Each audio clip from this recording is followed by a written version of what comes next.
تعالوا نروح للواء عصام صيام او كابتن عصام صيام، خلينا نقول، لان الراجل اللواء دي يعني شغلته خارج المجال الرياضي، لكن في المجال الرياضي هو كابتن عصام صيام. كابتن عصام، اهلا بحضرتك معانا، وكل موسم واحنا بخير، بس يا رب يبتدي. بسم الله الرحمن الرحيم. اهلا بيك طبعا يا عثمان باشا، وانا سعيد طبعا ان انا اتواجد مع حضرتك، وحضرتك عارف ان انت ليك معزه خاصه. ربنا يخلي حضرتك، انت راجل محترم ومن الناس اللي الواحد فعلا بيعتز بيه. تعيش. كابتن عصام، خليني الاول يعني هسألك عن اللغط المثار حوالين التحكيم، او حوالين يعني اختبارات كوبر او اختبارات القائمة الدولية وما حدث فيها. الكلام طبعا اكيد لازم يكون وصل لك، وانت كنت موجود في الاختبارات دي، انه يعني في ناس بتشتكي من تعنت اللجنة معاهم، يعني حاجات قبلوها من بعض المرشحين للقائمة الدولية ولم يقبلوها من مرشحين اخرين. يعني اسمع منك ايه اللي حصل، او تعليقك على الحكاية. هو طبعا يا فندم معلش انا يعني بستأذن حضرتك ان انا اصلح كلمه لغط. هو ما فيش لغط في اي حاجه، احنا ناس بنطبق اللوائح، ولجنه بتشتغل كل بسواسيه، بدليل ان احنا يمكن القائمه الدوليه اللجنه الحاليه اللي انا شرفت برئاستها، يعني كان لينا شرف ان احنا نعمل قائمتين دوليتين، واعتقد ان ما فيش حد يعني على وجه العموم مما لا شك فيه، يمكن فيه قله. وضع طبيعي النهارده حتى لما يكون في 5 6 مرشحين واخد انا 1 أو 2، لازم ال3 اللي ما اتخدوش هيبقى جواهم نوع من عدم الارتياح، ان لم يظهر هذا فيبقى ده في داخلهم، لان كل واحد بيتمنى طبعا ان هو ياخد نصيبه. اما ما يدار في ان احنا بنجامل حد وبنسيب حد، طب ما في ناس رفضت وما اعترضتش. انما نرجع بقى لما حدث يوم السبت مع الكابتن حمدي شعبان. هو حمدي شعبان موقفه القانوني سليم 100%، لان الاتحاد الدولي بيبعت قبل الترشيحات بفتره كافيه. يعني كان عندنا المفروض القائمه تتبعت حد اقصى يوم 14، واحنا بعتناها الحمد لله في المواعيد المحدده، وبيكتبوا فيها في الشروط ان اذا كان الحكم مصاب او مريض، او اذا كانت المحكمه مريضه او مصابه او عندها حمل، بنكتب احنا في الشيت بتاع او الورقه الاستماره بتاعه الحكم ده في اللياقه او في اللياقه الطبيه انه ما عملش هذا الاختبار للسبب يا اما مريض يا اما مصاب يا اما حامل. الكابتن حمدي شعبان جاب لنا خطاب احنا بعتناه للمركز الطبي الرياضي التابع لوزاره الرياضه، اللي هو المركز المعتمد، كشف عليه طبيا، هو لائق طبيا، لكن بدنيا كان عنده اصابه ما تقدرش تخليه يختبر في التوقيت اللي احنا حددناه. بعتنا الاستماره بتاعته للاتحاد الدولي وقلنا فيها ان هو مصاب، ومن ساعتها حددنا ميعاد. الكلام ده كان يوم 18/8 18/7، وحددنا ليه ميعاد ان هو كان التأييد الطبي بياخد 2 شهر، وانه بياخد فترة علاج وعلاج طبيعي. حددنا معاه يوم 7/10. عملنا الاختبار يوم 7/10. هو اجرى الاختبار اختبارين. اختبار سريع عبارة عن اجتياز الحكم ل6 مرات بيجري 40 متر، كل مرة ما يزيدش الزمن عن 6 دقائق و2 من 10، واذا اخفق في اي واحدة بيعيدها. هذا الاختبار اجتازه حمدي شعبان بنجاح، وكان عنده بعد كده اختبار التحمل اللي هو اللي بيجري فيه 24 مرة 150 متر في 30 ثانية، بيتبعها 24 مرة مشي 50 متر في 35 ثانية. جري هو في البداية كويس جدا 5 لفات و6 لفات. بعد اللفة الرابعة كان في بعض التمرينات، احنا كنا حاجزين المضمار بس، الملعب كله كان في بعض التدريبات الأكاديميات الخاصة بالمكان اللي كنا بنعمل فيه الاختبار. كان في فرق بتتدرب كورة، فرق أكاديميات وولاد بيلعبوا، وكل واحدة مجموعة واخدها مدرب، وكل مدرب معاه صفارة بيصفر للعيبة دي تعالوا اجروا العبوا كورة. فهو بعد اللفة السادسة بيتناقش مع الدكتور محمد عثمان اللي هو رئيس قسم اللياقة البدنية والمسؤول من ناحية اللياقة البدنية للجنة، بيقول له انا مش عارفة يعني اميز صفارة، احنا بنشتغل كله الكتروني. يعني السريع في اجهزه اسمها المايكرو جيت بتشتغل بالاشعه واحنا ما بندخلش عامل بشري خالص. الجري الطويل اللي هو التحمل في اسطوانه مبعوثه من الاتحاد الدولي، في معانا سماعات ومعانا فلاشات شغاله بالسماعه من السماعه، بحيث ان احنا هو بيشتغل على التايم او الزمن المحدد طبقا للاسطوانه اللي مرسله من الاتحاد الدولي. هو وقف يتناقش مع الكابتن محمد عثمان، هو المفروض ليه زمن راحه 35 ثانيه. تناقش معاه ان في صفاره هو مش قادر يميز، وان هو عايز يخلي صفاره واحده ويمنع الناس تسفر. النقاش مع الدكتور محمد تدخلت انا وقلت له اجري يا حمدي عشان ما تنسيش ال 35 ثانيه الراحه المحدده دي. هو تناقش مع الدكتور محمد وبدا يحصل حوارات. الزمن تعدى ال 35 ثانيه، هنا انا الغيت الاختبار. قال لي نكمل، قلت له لا ما ينفعش يكمل، لازم احنا نلغي الاختبار، لان انت يا دكتور محمد تناقشت معاه، وفي النقاش معاك كده هو خد مده راحه اكتر من القانوني، وهو ليه مطلب الى حد ما احنا متفقين معاه، يبقى لازم نلغي الاختبار. تم الغاء الاختبار وحددنا يومها بناء على رغبته برضه ان احنا نعيد له ان شاء الله يوم السبت الجاي، نديله اسبوع راحه ونعيد له الاختبار، لانه ما كملش. ولو كمل الاختبار وما وفقش لاي سبب كنا هندي مده زمنيه اكثر من كده. يعني هو لم يستبعد حمدي شعبان من القائمه. لا لم يستبعد. بعض المواقع وبعض الزملاء قال لك ان هو سقط واستبعد ودخل فلان. انا بشكر حضرتك ان انت بتاخد المعلومه من مصدرها. في الحاله دي هيتم اعاده الاختبار بالكامل ولا الاختبار اللي لم يستكمل؟ بالكامل اللي هو السريع والتحمل. احنا ما بنعيدش جزء بجزء. طيب كابتن عصام، يعني في كلام على انه الدوري سيبدأ ان شاء الله يوم 17 لغايه دلوقتي، دي التأكيدات. لا والله انا ما عنديش حاجه رسمي تقول ان الدوري هيبدأ يوم 17، انما انا بستعد.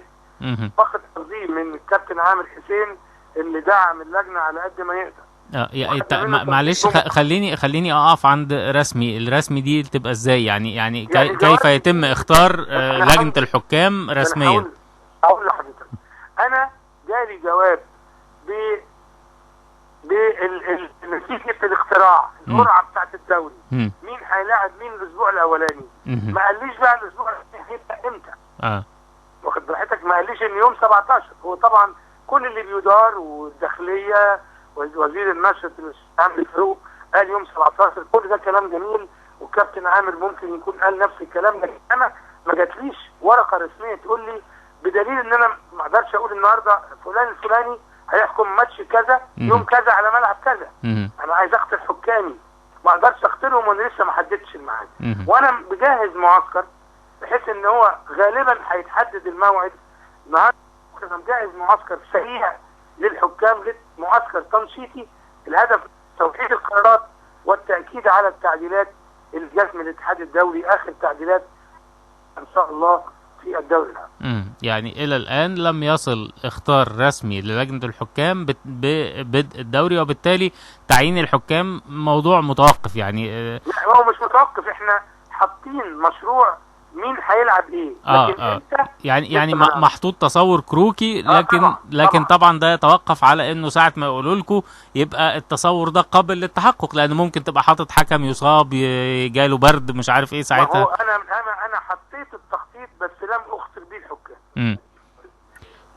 هل انت يعني جورج مثلا بيسأل حضرتك، احد مستمعينا بيقول لك كابتن عصام باعتبارك في المطبخ، هل قرار تأجيل الدوري في طريقه للصدور؟ يعني والله انا يا فندم يعني لم اشارك في اتخاذ قرار بدء الدوري، وبالتالي انا اتمنى انه يبدأ بكره.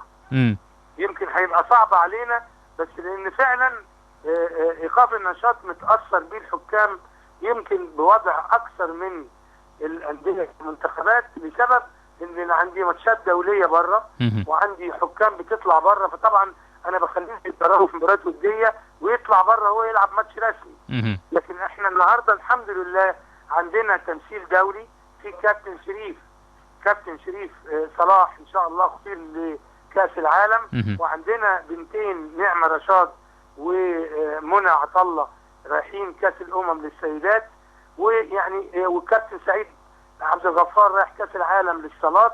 يعني الحمد لله في على المحافل الدوليه في تمثيل مصري، فبرضه لما بيكون فيها مما لا شك فيه بتبقى اكثر ممارسه للحكام الدوليين. مستحقات الحكام طبعا انت عارف ده الصداع بتاع كل موسم. الحمد لله خلال الفتره يمكن الاسبوعين اللي فاتوا دول صرفنا اكثر من مليون جنيه، وخلصنا كل الموسم 2010 2011، وصرفنا دوري ممتاز بالكامل 2011 و12، وصرفنا نص دوري القسم الثاني 11 12، متبقي فقط 3 مجموعات لمده حوالي 12 اسبوع القسم الثاني، والقسم الثالث 2011 و12 10 اسابيع اللي اتلعبوا، ودول مبلغ ما هوش كبير. ان شاء الله يعني ربنا يقدر اللجنه اللي هتبقى موجوده سواء احنا او غيرنا انها تحقق الصرف قبل ما يبدا الدوري. وان شاء الله احنا كنا واخدين قرار بان ان شاء الله السنه الجايه هيبقى الدوري الممتاز هنبدا بيه الصرف من الانديه، لان هذا الموضوع ثبت بالممارسه انه الانجح صرف الحكام لبدلاتهم من الانديه. ونخلص بدل ما نقعد نكوم وفي الاخر ما نعرفش نصرفها. يعني اصل هقول لحضرتك كمان هو مفيش اليات في الاتحاد المصري، والاداره الماليه عندنا عدد العاملين فيها مش كافي لانه يتعمل يعني منظومه لصرف المستحقات الحكام من الاتحاد، لان احنا عندنا نظامين، الاتحاد الدولي يصرف من الاتحاد الدولي لان عنده اداره ماليه كبيره جدا تستطيع انها كمنظومه تنفذ. الاتحاد الافريقي اتحاد محترم جدا وفاضل ما عندوش منظومه ماليه، فبالتالي الحكام بتاخد من الانديه ومن الدول، فالنظام ده متبع والنظام ده متبع. وهو كان قبل كده اعتقد ست اللواء انه يعني كان متبع الصرف من الانديه مباشره، ما اعرفش ايه اللي خلانا ما نعملش ده. احنا طلبنا بمذكره للكابتن عامر وقبل كده للكابتن انور صالح لما كان متوفي ولمجلس الاداره ان احنا قدامنا امرين، يا اما الحكام تصرف من الانديه، يا اما اذا كان هناك راي اخر يبقى الفلوس بتاعت الحكام قبل ما يروحوا موجوده في اللجنه. الحكم يخلص ماتش يجي يقبض.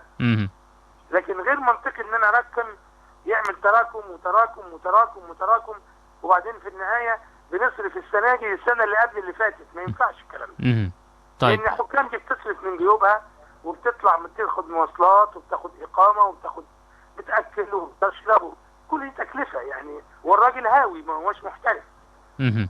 خليني يعني افترض الأسوأ ولو اني ما بحبش ده، لكن خليني افترض انه لو لم يقم الدوري او تم تأجيله، الحكام موقفهم في الحالة دي هيبقى عامل ايه؟ يعني النهارده فييرا مدرب الزمالك او مدير فني للزمالك قال انا مش هقعد العب ماتشات ودية واتدرب وانا مش عارف انا هعمل ايه. فالحكام نفس القصة، يعني هتدرب في ماتشات ودية عشان في الاخر اعمل ايه؟ برضو مسألة. والله بص، هو احنا مفيش رياضة من غير تحكيم. وعنصر التحكيم هم اهم العناصر. يمكن الانديه تقدر تاخد راحه، تقدر يعني تعمل اعداد بعد فتره، انما انا الحكام لازم تبقى على استعداد. في هناك بين تاجيل النشاط وبين الغائه. بين الغائه كلنا نقعد نروح في بيوتنا بقى. انما التاجيل لابد ان الحكام مش اللجنه، الحكام لابد ان تتابع من اي وسيله بقى، يجيبوا لجنه، يجيبوا اداره، يجيبوا مجموعه تشرف، لكن لازم الحكام يحصل نوع من استمرار التدريب، لان النهارده اختبارات التحكيم بقت صعبه، وبعدين انا عندي التزامات ان في حكام بتطلع بره.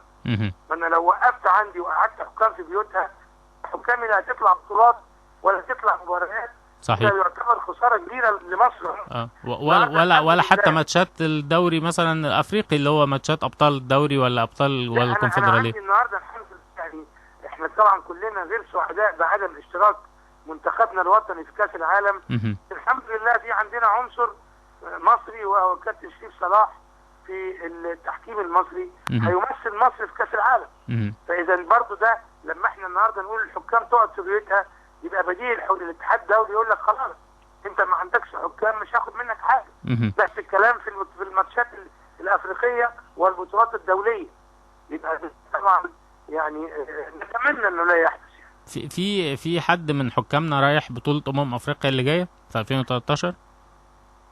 2013 لسه ما اتبعتش والله الاسئله. لسه.